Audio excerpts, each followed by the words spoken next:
एक व्यक्ति के क्रोध से कभी ना झगड़ा होए, आपस में जब दो मिले तब निश्चित झगड़ा होए। निश्चित मान के चलना, जब एक व्यक्ति और अकेलापन होता है तो झगड़ा नहीं होता। झगड़ा कब होता है?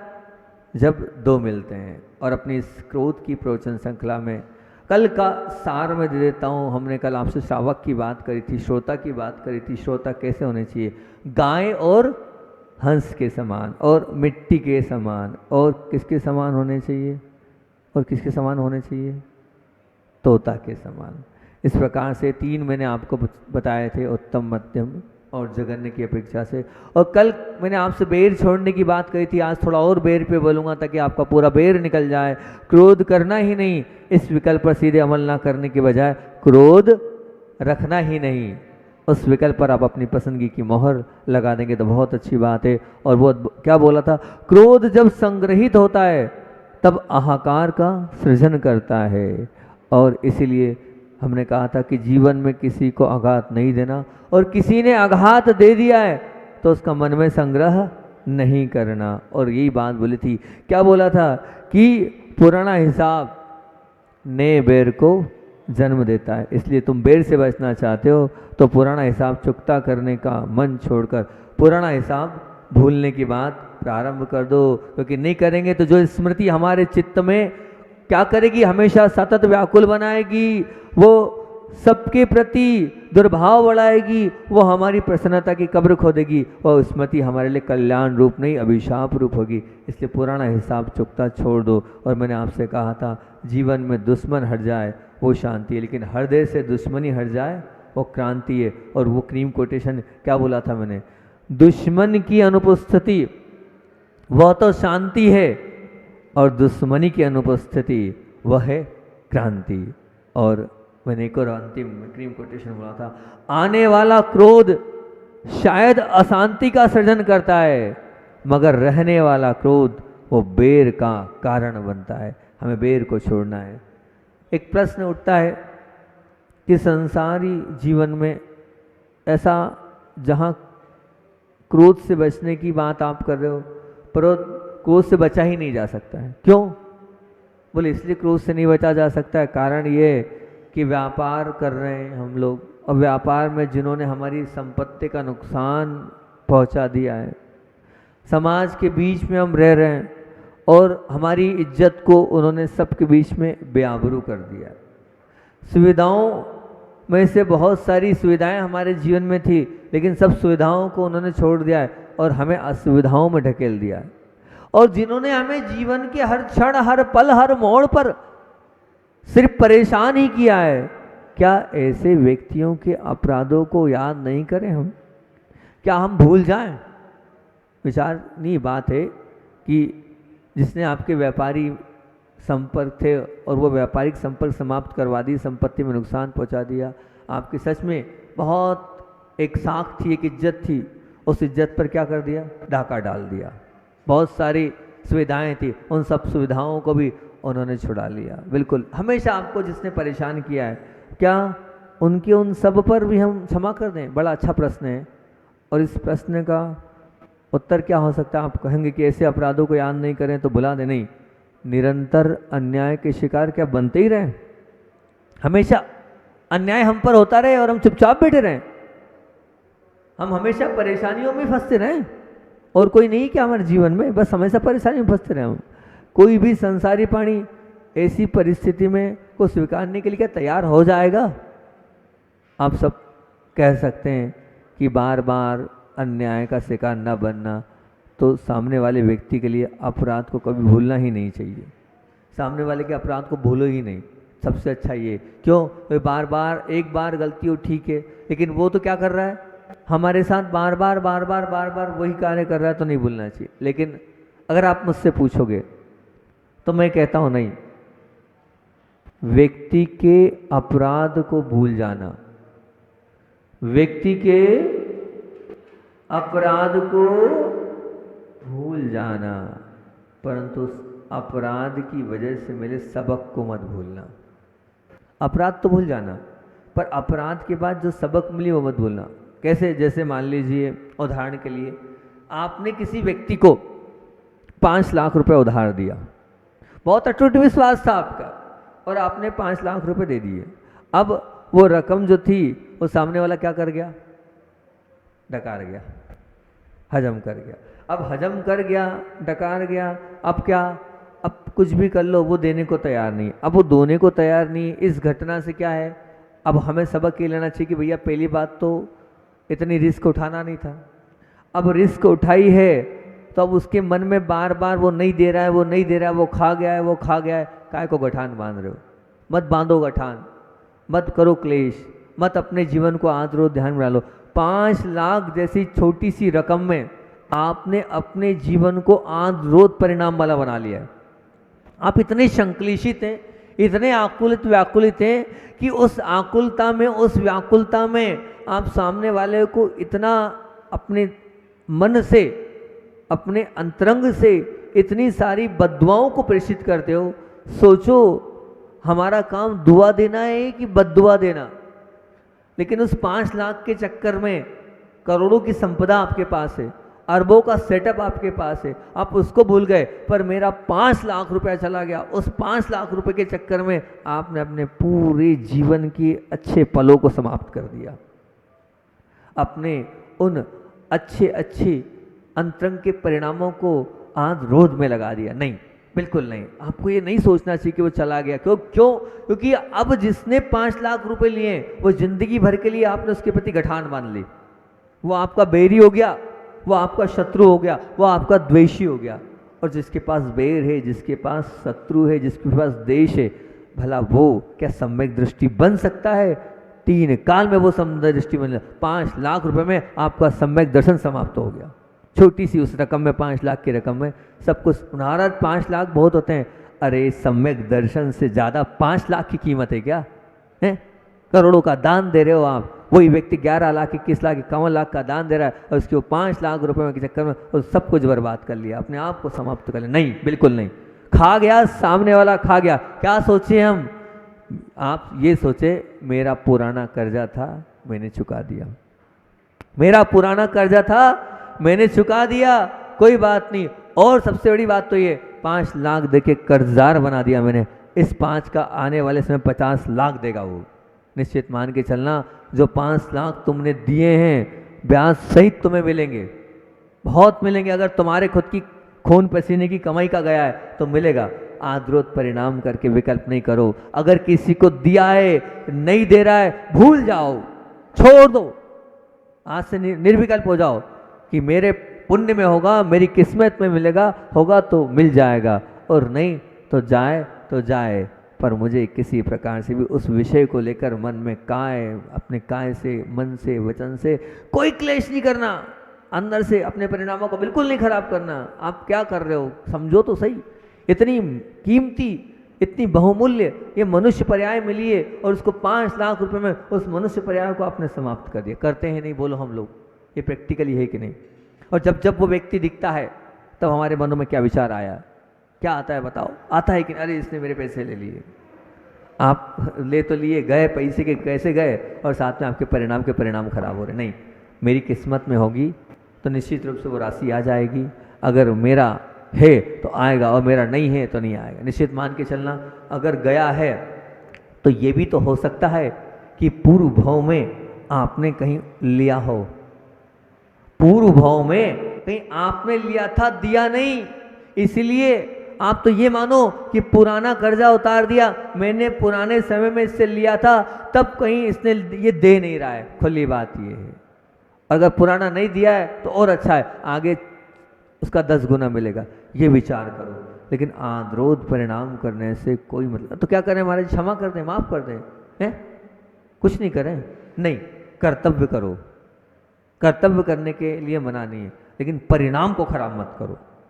परिणाम में आद्रोध परिणाम मत लाओ। अगर आप परिणाम में आद्रोध परिणाम लाओगे तो निश्चित मान के चलना कि आप अपने लिए नुकसान कर रहे हो। एक व्यक्ति के करोड़ों रुपए चले गए। सुनना, बहुत अच्छी बात सुनना। एक व्यक्ति के लगभग 5 करोड़ की राशि अपने मित्र को दी और वो मित्र ने 5 करोड़ की राशि फैक्ट्री में बहुत बड़ा घाटा लग गया, दी, दोनों के आपस में बहुत अच्छे संबंध थे, इनने भी राशि ली, उनने भी राशि ली, बहुत अच्छी बात आपके पुण्य से याद आई, सुन लो, कान खोलकर सुन लो। तो 5 करोड़ की राशि दी, अब थोड़ा वो और अच्छा हो गया, उस 5 करोड़ से उसने अपने आप को व्यवस्थित कर लिया, अच्छी फैक्ट्री चलने लगी, सत्य घटना।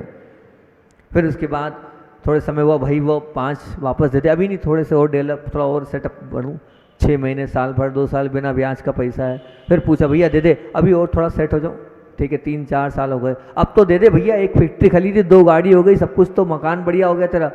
बोले अभी और थोड़ा हो जा, अंदर बच्चों की शादी हो, ठीक है, 5 साल हो गए, 7 साल हो गए, अब बोले अब वो नहीं देना, तू जा, कब दिए, कहाँ दिए, कैसे दिए? अरे मैंने 5 करोड़ दिए थे तुम्हें, कहाँ दिए, किसके सामने दिए? मेरे पास नहीं है, मैं नहीं दे सकता। अब 5 करोड़ की राशि मुस्कुराते हुए भूल गया, वो कोई टेंशन नहीं, कोई आदरोत परिणाम नहीं।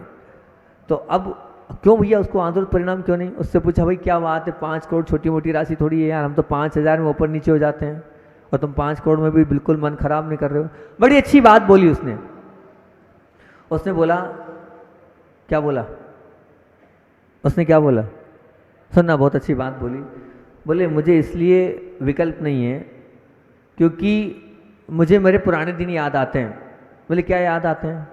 बोले पुराने दिन याद आते हैं, जब मान लो आपके यहाँ कोई मंदिर के लिए कलश लिखाने आता है कि भैया महाराज जी का चतुर्मास हो रहा है, और आप क्या करो, कलश लिखा दो, और आप क्या करते हो, जितनी कैपेसिटी है उससे क्या करते हो, मान लो कैपेसिटी 1 लाख की है तो कितना देते हो, 1100 का कलश ले लो, 2100 का कलश ले लो, इस प्रकार से है तो भी क्या बोल देते हो, नहीं है, होने के बाद भी क्या बोलते हो, नहीं है। बोले मैंने बहुत बार, वो जो धर्मात्मा लोग आते थे मेरे यहाँ कि भैया गौशाला के लिए चंदा दे दो, भैया मंदिर में कुछ कार्य हो रहा है उसके लिए दे दो, संत भवन के लिए दे दो, तो मैं कहता अभी हाल कड़की है, अभी हाल है नहीं, इसलिए मैं नहीं दे रहा हूँ। बोले मैंने भगवान को बहुत बार धोखा दिया, होते हुए भी मना किया, अब बस ठीक है, वो मुझे धोखा दे रहा है तो सही तो कह रहा है, उसका है और वो मना कर रहा है। मैंने प्रभु को, अरनाथ भगवान को धोखा दिया था फिर भी मैंने क्या कह दिया, नहीं है, स्पष्ट मना कर दिया। जब मैंने उनको धोखा दिया है तो वो सही तो कर रहा है मेरे साथ,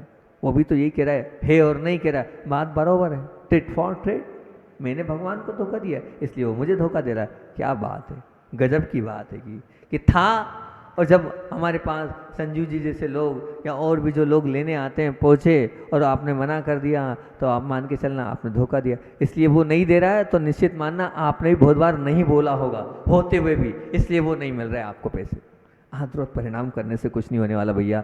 आद्रोत परिणाम करके अपने मन को खराब मत करो, अपने मन को बिल्कुल नहीं करो। एक बात बिल्कुल ध्यान रखना कि दौड़ने में जितनी शक्ति लगती है उससे कहीं अधिक शक्ति ढलान में चलने में लगती है। ढलान मतलब नीचे जब उतरते हो ना तो बड़े ही बैलेंस के साथ चलना पड़ता है, बहुत आराम से, नहीं तो धड़ाम से गिर जाओगे। निश्चित ध्यान रखना, ऊपर चढ़ने में तो नहीं गिरोगे आप, ऐसे ऐसे करके चलोगे बिल्कुल, पर जब नीचे होते हैं तो एक एक कदम आप शिखर जी चढ़ने में आप कभी नहीं गिरोगे।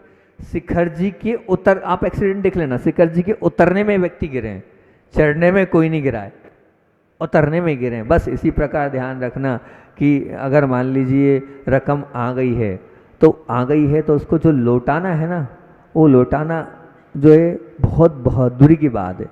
लौटाना जो है वो अपने आप में छोटा काम नहीं है, वो इसी प्रकार का काम हैगा। आई हुई रकम को देना बहुत टेढ़ी खीर होती हैगी, बहुत मुश्किल से वो मिलती हैगी और बहुत मुश्किल से आप देते हो। आपके पास से भी पैसा मुश्किल से छूटता है ना, बहुत मुश्किल से छूटता हैगा।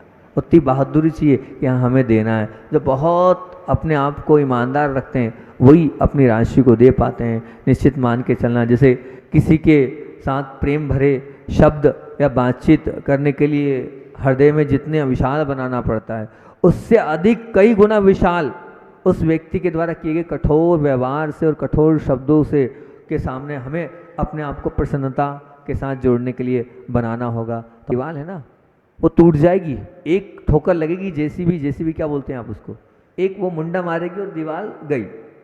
पर एक बार गलत सोच की दीवार आपके मन में मजबूत हो गई, वो इतनी भयंकर होती है कि निश्चित मान के चलना वो निकलती नहीं है। हमें किसी के प्रति गलत सोच की दीवार बनाना ही नहीं है। क्यों बना रहे हैं हम गलत दीवार? बिल्कुल नहीं बनाना है। ध्यान रखना, अगर वो किया है तो बहुत बड़ा गलत कर रहे हैं हम, क्योंकि बेर की वृत्ति प्राय गलत सोच पर ही खड़ी होती है और टिकती और बढ़ती है। बेर की वृत्ति, क्रीम कोटेशन, बेर की वृत्ति प्राय गलत सोच पर ही खड़ी होती है, टिकती है तथा बढ़ती है। इसलिए हमें निश्चित रूप से बेर को अगर निकालना है तो गलत सोच, अरे सामने वाले ने मान लो कुछ किया है, मान लो उसने चोरी कर ली और आपको पता चल गया, तो आप उसके पीछे आचार्य जी कहते थे आप अपराधी से नहीं अपराध से बेर करो ना, कि चोरी करना गलत है, लेकिन जिसने किए वो गलत नहीं है। नहीं, उसने किस मजबूरी में, किस परिस्थिति में, किस कारण से करी है, आपको क्या पता? आपको तो पता ही नहीं है किस वजह से उसने वो चोरी करी कि नहीं, बिल्कुल नहीं। आपको दुआएं देना है, बद्दुआएं नहीं। भैया तीव्र कर्म का उदय है, उसने ये पाप कर लिया है, भगवान उसकी उन सब परेशानियों को दूर करे। ये क्या है? ये धर्म ध्यान है। कौन सा धर्म ध्यान है? अविपाक विचय धर्म ध्यान है। दूसरों के अपराध अगर सामने वाले ने किए तो आपको धर्म करने का मौका दिया है। क्या दिया है? वो झूठ बोल रहा है, वो चोरी कर रहा है, वो कोशील कर रहा है, वो और अनेकों पाप कर रहा है, उस पाप से अपने आप को धो लो। क्या बोला? सामने वाले ने तो पाप किया है और आपको पाप पता चल गया, उस पाप से आप अपने आप को पवित्र कर लो। हम उसके पाप से कैसे पवित्र होंगे? भावना भालो कि भगवान इसकी पाप की प्रवृत्ति छूट जाए, भगवान इसकी परेशानियां दूर हो जाए, भगवान इसको सद्बुद्धि मिल जाए। आप पुण्य में नहा लिए, आप पुण्य की गंगा में स्नान कर लिया। आपने सिर्फ सामने वाले की गलती को आपने क्या कह दिया, इतनी सामान्य और प्रेषित कर दी कि भैया इसके अंदर सामर्थ्य आ जाए कि ये अच्छे से चलने लगे। लेकिन हम क्या हैं बताओ? हमने कुछ सोचा नहीं और उसके लिए गलत एक अपने मन में एक गलत सोच की दीवार बना ली और बस वो गलत सोच की दीवार बना ली। अब जब भी उसको देखते हैं ये ऐसा है, ये वैसा है, इसने ये किया है, इसने वो किया है, अब बस इसने ये किया है, इसने वो किया है, वो बैठा लिया, वो बैठा है और बस बैठ गया। वो हमारे अंदर बैठा ही, वो चीज़ बैठी हुई है। अब उस चीज़ को लेकर जिंदगी भर तक हम वो गांठ बांधे हैं। क्यों गलत सोच अपने मन में रखे हो किसी के प्रति? क्यों गलत सोच को आप अपने अंदर बिठा के रखे हो? छोड़ दो, निकाल दो इस गलत सोच को और इस गलत दीवार को बाहर कर दो। अगर ये गलत सोच और गलत आपके मन में बैठे रहेगी तो निश्चित ये मान के चलना वो बेर का रूप ले लेगी, और बेर जहाँ होगा वहाँ सम्यक दर्शन आपका रह ही नहीं सकता, रहेगा ही नहीं। क्योंकि जिसके प्रति भी आपने बेर पाला है वो बेर हमेशा रहता है। एक बार थीम बन गई ये गलत है, मरते दम तक वही थीम रहेगी आपके दिमाग में कि ये गलत है।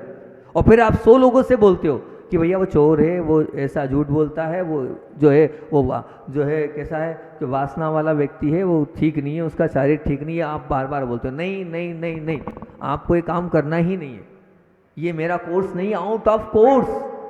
मुझे अपने आप को और अपने जीवन को समाप्त नहीं करना है इस सब चीज़ों में, बिल्कुल बाहर कर दो ये सब चीज़ों को। और अपने जीवन को अगर पवित्र और मंगलमय बनाना है तो बेर की वृत्ति इससे भी होती। आप समझ रहे हो कि बस मेरी किसी से दुश्मनी हो गई वही बेर की वृत्ति हो गई? नहीं, मेरी परिभाषा इससे अलग है। बेर की प्रवृत्ति का तात्पर्य कि किसी की गलती, किसी का पाप, उस पाप को लेकर आपने उसके लिए कोई थीम बना ली कि वो गलत है, ये भी बेर है, ये भी बेर है। आपको लग रहा है कि सामने वाले ने मुझे मारा था, मैंने उसको मारा था, वही बेर है। लेकिन ऐसे बेर तो सब लोग छोड़ देते हैं, आप सब इतने धर्मात्मा तो है। लेकिन हमें कौन सा बेर छोड़ना है? जिस किसी ने गलती करी है उस गलती को हमें क्या करना है? निकालना है, दूर करना है। वो हो सकता है आपके प्रति गलती तो आपने क्षमा कर दी, लेकिन उसके पाप को भी निकालना है जो उसने किया है। ये भी हमारे लिए गलत सोच, भी गलत सोच, थीम भी सामने वाले के लिए वो गलत है। मैं ये नहीं बोल रहा वो गलत नहीं है, मैं ये नहीं बोल रहा उसने पाप नहीं किया, वो गलत थे, उसने गलत किया है, मैं स्वीकार कर रहा हूं उसने गलत किया है। लेकिन उसकी उस गलत के बाद भी मुझे उसके प्रति कोई गांठ गलती की अपने मन में नहीं रखना है। ये बहुत बड़ा काम है, छोटा मोटा काम नहीं है, ये बहुत बड़ी चीज़ है अपने आप में। इस चीज़ पर आप सोचोगे, इस चीज़ पर आप विचार करोगे तो आपको समझ में आएगा कि हाँ, वास्तविकता में हम क्या कर रहे हैं। हम ना चाह कर भी अपने आप को, हम कहला तो धर्मात्मा रहे हैं, तो मंदिर पूजन, अभिषेक, शांति धारा, स्वाध्याय, प्रवचन, विधान सब कर रहे हैं, क्या नहीं कर रहे हैं, लेकिन दूसरों को गलत बोलें और थीम बनाए रखें कि वो गलत है कि नहीं? अपन लोगों के मन में थीम बोलो, है कि नहीं थीम? किसी के प्रति एक छवि तुमने जो बना रखी है कि ये गलत है, ये है कि नहीं? बताओ, वो तो गलत है, लेकिन तुमने अपने आप को उसको गलत बोलकर अपने आप को गलत साबित कर रखा है। नहीं किया? सब लोगों ने किया है, सब लोग बोलते हैं। नहीं, बिल्कुल नहीं। इस बैर की और इस गलत की दीवार को अपने को निकालना है, तब कहीं जाकर ध्यान रखना हमारा जीवन अच्छा बन सकता है, नहीं तो नहीं बनने वाला है। हम वहीं थे और वहीं रह जाएंगे, हमारा कल्याण नहीं हो पाएगा। हम अगर अपना कल्याण चाहते तो नहीं करना है। और अगर मान लो सत्व की कमी के कारण तुम क्रोध के शिकार बन जाओ, कोई ने मान लीजिए आप पर क्रोध कर भी दिया, किसी क्यों करा? अरे भाई, तुम्हारे पास शक्ति, ध्यान रखना, जो कमजोर होता है ना उसी पर क्रोध होता है। जो कमजोर होता है ना उसी पर क्रोध होता है। जो बलजोर होता है ना, जो ताकतवर होता है उस पर क्रोध नहीं होता है, ठीक है ना? कोई क्रोध कर भी नहीं सकता है, हो भी नहीं पाएगा। अगर वो पहलवान के सामने क्रोध करके बता दे, ऊपर से लेकर नीचे तक की पूरी स्थिति वो खराब कर देगा। होगा तो मानो ना भैया, मेरी ही कमजोरी थी, मेरे पास सामर्थ्य नहीं थी, मेरी शक्ति नहीं थी, इसलिए मुझ पर क्रोध सामने वाले ने किया है। उसके बावजूद अगर मैं उसको अगर लेके बैठे रहूँगा तो क्या होगा? सामने वाले की बात को लेके ले रहा है। तो ध्यान रखना, अगर बेर आपने सत्व के कारण किसी ने आप पर क्रोध के शिकार बन जाते हैं, परंतु बेर को जन्म मत दो सामने वाले के प्रति। बेर होना अनिवार्य नहीं, क्यों? अगर हम अंतरंग में बेर बना लेंगे तो फिर क्या होगा? अगर आप बेर रख लोगे तो उस बेर के कारण पाप रूपी बगीचा हरा भरा हो जाएगा। और जैसे ही उस बगीचे में पेड़ काय के लगेंगे, लिख लो, उसमें पेड़, और उस पेड़ में क्या लगेगा? उस पेड़ के फल कौन से रहेंगे? तो उस पेड़, जब बेर होगा तब हिंसा का फल लगेगा, जब बेर होगा दुर्भाव का फल लगेगा, जब बेर होगा तब व्याकुलता के फल लगेंगे, जब बेर होगा उद्विग्नता के फल लगेंगे। जितना बड़ा बेर उतने बड़े रसदार उसमें फल लगते चले जाएंगे। जितनी क्लेश, जितनी गठान लंबी होती चली जाएगी, उतने बड़े ये सब फल लगते चले जाएंगे। हिंसा का फल लगता है, दुर्भाव का फल लगता है, व्याकुलता का फल लगता है, उद्विग्नता का फल लगता है, आवेश का फल लगता है, चिड़चिड़ेपन का फल लगता है। ये काय के फल हैं? बेर के फल हैं, द्वेष के फल हैं, दूसरे के प्रति गलत जो हमने धारणा बना रखी उनके फल हैं। नहीं, इन फलों को हमें सेवन नहीं करना है। इन फलों को सेवन करने के बाद तो हमें नरक और त्रेंच पर्यायों के गतियों में भटकना होगा। हमें नरक और त्रेंच पर्याय में नहीं भटकना है, हमें तो अपना कल्याण करना है। इसलिए अपने जीवन में किसी के प्रति गलत धारणा नहीं बनाना है, गलत दीवार को मजबूत नहीं करना है, और इन सब फलों का अगर हमें सेवन नहीं करना है तो सबके प्रति ध्यान रखना, उनको रसहीन आप बना सकते हो। बस उन गलतियों को ये मानो कि सामने वाले के कर्म का उदय था, इसलिए सब कुछ घट गया। इतना सा भर कर लोगे तो निश्चित रूप से हो जाए, और नहीं तो बेर के साथ अगर इन सब फलों को सेवन करोगे तो नरकवत अपना जीवन होगा। जो हिंसा से, दुर्भाव से, व्याकुलता से, उद्विग्नता से, आवेश से, चिड़चिड़ापन से अपने जीवन को जी रहा है, वो क्या जीवन जी रहा है क्या? वो तो नरकवत अपने जीवन को बनाए। क्यों अपने जीवन को नरकवत बना रहे हो? नहीं, आप अगर अपनी अंतरात्मा से सचमुच में अपवित्र नहीं बनना चाहते हो तो बेर रूपी बीज को आना ही नहीं चाहिए आपके जीवन में, बेर होना ही नहीं चाहिए। ऐसा बीज बोई क्यों, ऐसी फसल उगा ही क्यों जिसके माध्यम से दुख, क्लेश, संकट से हमारा वास्ता हो? हम क्यों ऐसे अपने आप को बनाए? नहीं, हम बताओ, क्या कोई समझदार अपने खेत में कांटे बोता है? कांटों के वृक्ष लगाता है कि नहीं भैया कांटों की खेती कर लो? नहीं भैया, कोई भी कांटों की खेती नहीं लगाता। क्यों कांटों की खेती लगाएगा? कांटों से मिलना क्या है? कांटों से कुछ मिलना तो है नहीं। कोई भी कांटे के वृक्ष नहीं लगाता है। तो ये बेर एक प्रकार से कांटे का वृक्ष है, ये बेर एक प्रकार से कांटे का वृक्ष है। निश्चित मान के चलना, हम उस कांटे के वृक्ष को अपने जीवन में नहीं लगाना है, नहीं निकालना है। ठीक, मैंने बेर की परिभाषा थोड़ी आज और बड़ी कर दी। मैंने क्या चेंज कर दिया आज बेर की परिभाषा में? कुछ हटके परिभाषा बोल दी। गलत सोच की दीवार भी क्या है? बेर है। और उसमें भी कौन सी गलत? मेरे प्रति गलत नहीं, उसने खुद के जीवन में जो पाप किया है वो। थोड़ी परिभाषा आज बदल दी मैंने बेर की। मतलब सामने वाले ने गलती करी, सामने वाले ने पाप किया, सामने वाले ने गलत किया और उसके प्रति फिर हम बना बैठे कि वो गलत है। मैं कुछ अलग बोल रहा हूँ, समझना क्या बोलना चाह रहा हूँ। क्या बोलना चाह रहा हूँ, मान लो उसने इनके यहाँ चोरी करी, आपके यहाँ चोरी नहीं करी। अब मैं नाम नहीं जान पा रहा हूँ अभी हाल, इसलिए मान लो अखिलेश का नाम मालूम है, मान लो अखिलेश के साथ गलत कर दिया, ठीक है ना। और मान लो हमारे ये क्या नाम है, प्रचार मंत्री के सरकार के साथ गलत नहीं किया, ठीक है ना। गलत किसके साथ किया है, इनके साथ तो गलत नहीं किया हैगा। अब मेरी बात सुनना, गलत अखिलेश भाई के साथ हुआ, इनके साथ नहीं हुआ। लेकिन अब ये क्या कर रहे हैं, किया किसने है, मान लो तीसरे पर्सन ने किया है। अब आपके साथ तो गलत नहीं किया, उनके साथ गलत किया। अब 100 लोगों को आप बोल रहे हो वो गलत है, उसके साथ गलत हुआ है। अब जो भी कोई भी गलत XYZ कुछ भी गलती हुई है, कोई सही पाप हो गया हो, झूठ हो गया हो, चोरी हो गया हो, कुछ हो गया, जो भी हो गया, अब वो पाप उसने किया है, उनके साथ किया है, आपका कुछ नहीं है। अब आपने जो गलत मन में धारणा बना रखी है, अब क्या उसके प्रति आपका द्वेष नहीं होगा? ये द्वेष है कि नहीं, ये गठान है कि नहीं? हमने जो एक गलत धारणा बना रखी है वो गठान है, उस गठान को भी हमें निश्चित रूप से निकालना होगा, तब कहीं जाकर हमारा कल्याण होगा। आज प्रवचन का सार है कि मकान की दीवार की अपेक्षा गलत सोच की दीवार ज़्यादा मजबूत होती है और साथ में भयंकर भी होती है। और आज प्रवचन का सार है कि उस बेर का अगर बगीचा लगाया तो हिंसा, दुर्भाव, व्याकुलता, उद्विग्नता, आवेश और चिड़चिड़ापन ऐसे अनेक फल लगते चले जाएंगे। इसलिए हमें उन सबसे दूर होना है, तो सबको भूल जाना है। और हमें क्या करना है, हमें देखना ही नहीं है, कर्म का उदय था और दुआओं को प्रेषित करना है, बद दुआओं को नहीं देना है। इतना ही आचार्य भगवान की बात बोलकर अपनी बात को विराम दूंगा कि आचार्य भगवान क्या थे और क्या है। जब वो राजस्थान में थे तो राजस्थान में किशनगढ़, अजमेर होते हुए ब्यावर पहुँचे। देखना सुनना बहुत ध्यान से पूज्य गुरुदेव की बात। जब वो पूज्य गुरुदेव ब्यावर पहुँचे और इतना प्रतिकूल स्थान था वो ब्यावर, इतने मच्छर और अपार गर्मी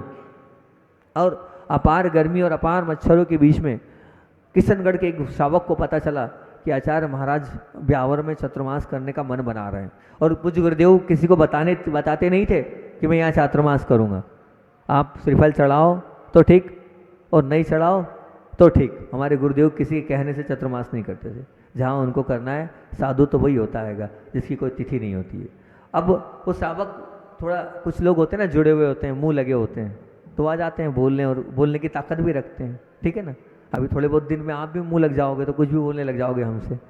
तो अभी नहीं बोल पा रहे हो, बोलोगे महीने 15 दिन में, जब ज़्यादा जुड़ जाओगे सब बोल लोगे हमसे। तो बस ऐसे ही एक श्रावक पहुंच गया और आचार्य महाराज से बोलता है, आचार्य महाराज हमें ऐसा लगता है, आप बताते तो नहीं हो, चातुर्मास आप यहाँ करोगे, आपसे विनम्र निवेदन है, ये ब्यावर चातुर्मास के योग्य भूमि नहीं है, आप यहाँ चातुर्मास नहीं करो। यहाँ इतने मच्छर हैं और यहाँ इतनी गर्मी होती है, इस अपार गर्मी और उसमें क्यों चातुर्मास कर रहे हो? आपको और भी स्थान हम बता देते जो अनुकूल रहेंगे, जहाँ आपकी साधना बहुत अच्छी होगी। आचार्य श्री मुस्कुराए और बहुत अच्छा जवाब दिया।